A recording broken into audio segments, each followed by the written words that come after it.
નમસ્કાર દર્શક મિત્રો, અવર રાઇટ્સ ન્યૂઝમાં આપનું હાર્દિક સ્વાગત છે. સરદાર વલ્લભભાઈ પટેલની 150મી જન્મ જયંતિ નિમિત્તે વડોદરા શહેર કોંગ્રેસ સમિતિ દ્વારા સરદાર વલ્લભભાઈ પટેલની પ્રતિમાને પુષ્પાંજલિ અર્પણ કરવામાં આવી.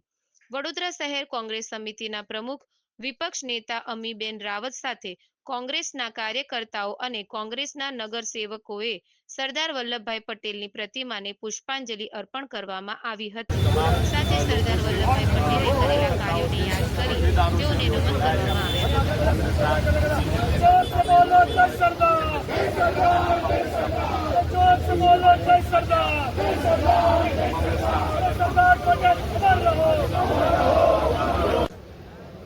આજે સરદાર વલ્લભભાઈ પટેલ એવી વિભૂતિ જેને આ દેશને એકતા અને અખંડતામાં જોડવા માટે પોતાનું જીવન સમર્પિત કર્યું છે.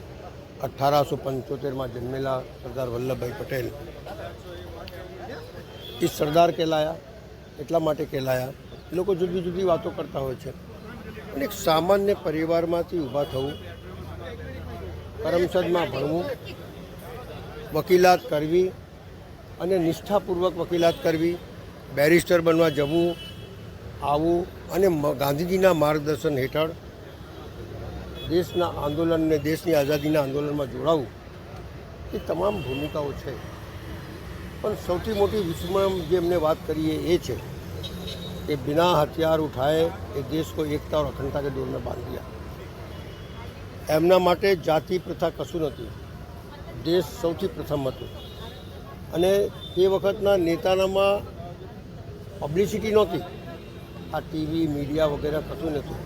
અને તે જમાનામાં ગામે ગામ ફરી અને દેશની એકતા અને અખંડતામાં જોડવું, અને એવા સમયે જ્યારે દેશમાં કોમી રણખાણ ચાલતું હોય, એવા સમયે જ્યારે દેશના વિભાજન થઈ ગયા હોય, એવી દશાએ જાતિમાં મોટો ભેદભાવ થઈ ગયો હોય, જ્યારે એમને આ દેશને એકતા અને અખંડતામાં જોડવા માટે વગર યુદ્ધ કરે આ જોડ્યું અને મહાન ભારત બનાવ્યું, એને સખત નમન છે.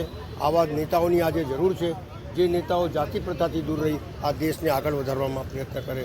પબ્લિસિટી તો લોકો બહુ કરે છે, એક ગાયને બી ઘાસ ખવડાવે તો ફોટા લે છે, પણ એ જમાનામાં ફોટાની પ્રથા નથી, દેશને જોડવાની પ્રથા હતી, અને કરી બતાડ્યું એ જ મહાનતા છે. એટલે આજે એમને નમન કરું છું, અને એના માર્ગ પર ચાલવા માટેની મેં તમામ દેશવાસીઓને કહું છું કે એવા સાદાઈથી આ દેશને આગળ વધારવાના પ્રયત્ન કરો.